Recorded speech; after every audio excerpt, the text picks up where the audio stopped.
Hello, hello, my friends. Welcome back to Spiritual Conversation, honest and joyful explorations of ideas to help us align with our true spiritual purpose and live courageous and beautiful lives. I'm your host, Jacqueline Claire, mermaid of the airwaves, here to take your hand and go on some deep dives together.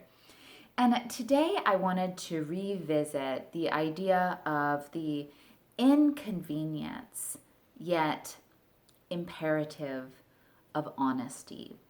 Honesty being, of course, what we say, the uncomfortable issues we address, conversations we have, and most fundamentally, what we allow ourselves to see, to comprehend, to understand. And I've shared this parable, this analogy from my personal life before. And I just want to tell you at the front that stick with me because I think this is a really good symbol of our lives in this process, and you'll see how it's relevant to you. So I had this instance where I had completed this painting and I was kind of on a roll. I wanted to finish a certain number of paintings in a certain period of time. And so there was an element of like checking it off my list. Like, okay, good, it's done. And I did the final coat of varnish and it makes it very, solid and completed. And I had this completed painting up in my apartment and something about it started to bother me. I started to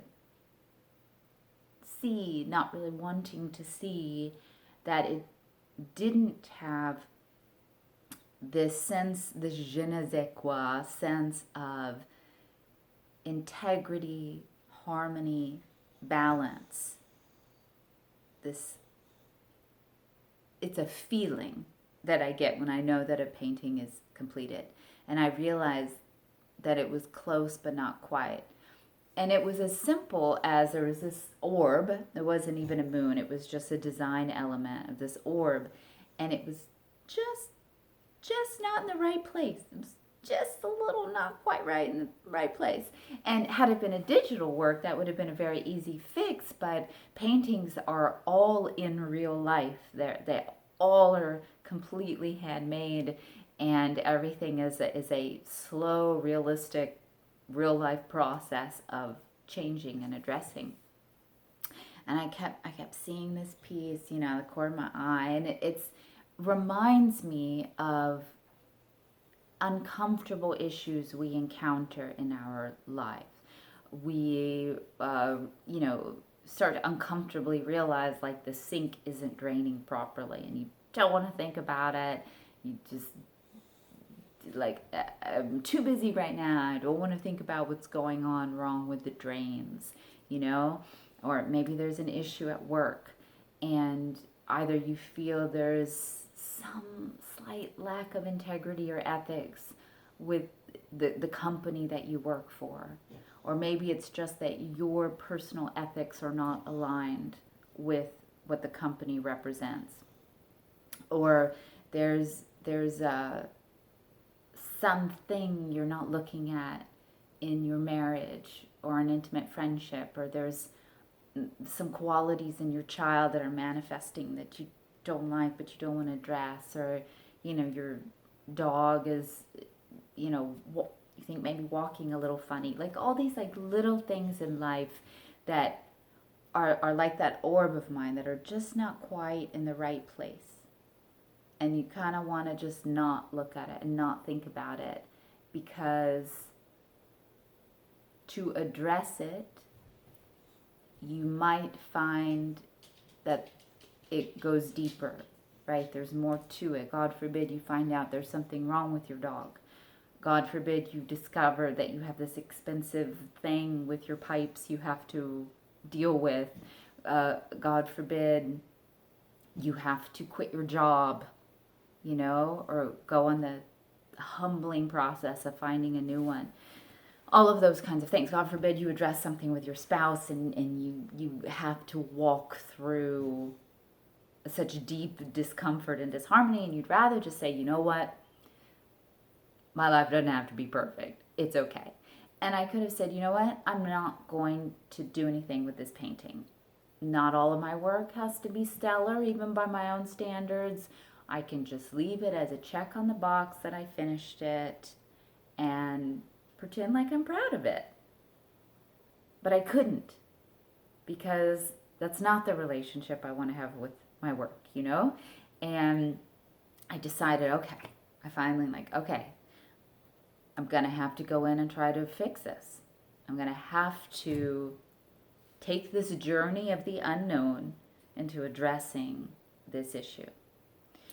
And as if on some level we know that addressing issues, we are afraid of them, afraid of addressing them because we are afraid of what we might find. And very often, that is a warranted fear. And in the case of this painting, because I had already varnished it, it has this coat of sealant on it, I had to literally do surgery on this painting.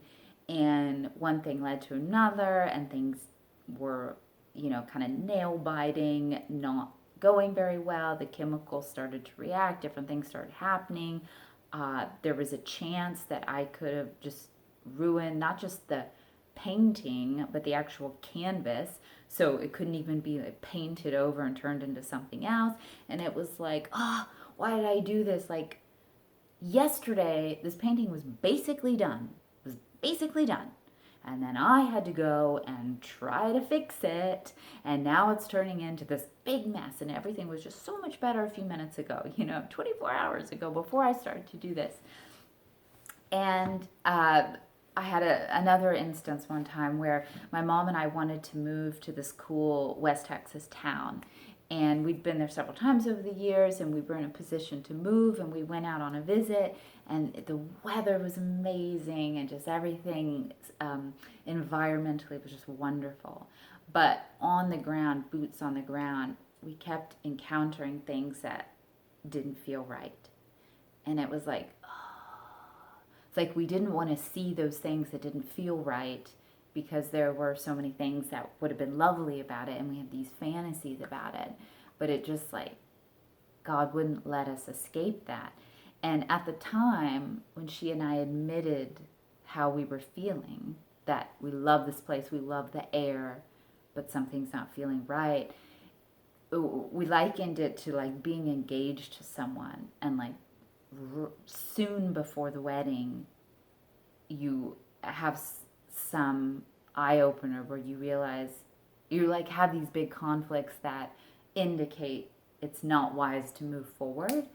And on the one hand, it's it's so embarrassing to cancel our wedding, and this is so inconvenient. I wish this wasn't happening. I wish we were back to how we were 5 months ago or 2 weeks ago, or whatever it is.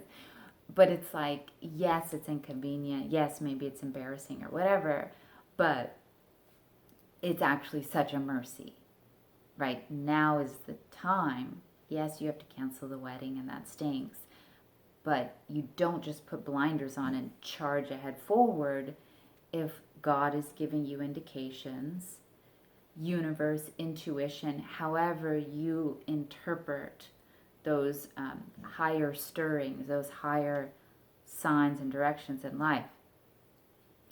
And so with this painting, I went through heck, and I doubted myself. I regretted the choice to dive in. And that, again, that's what I was saying. Those fears are warranted. It might be, you might quit your job because you think, like Thomas Breakwell, you think it's bad to work for this organization or whatever.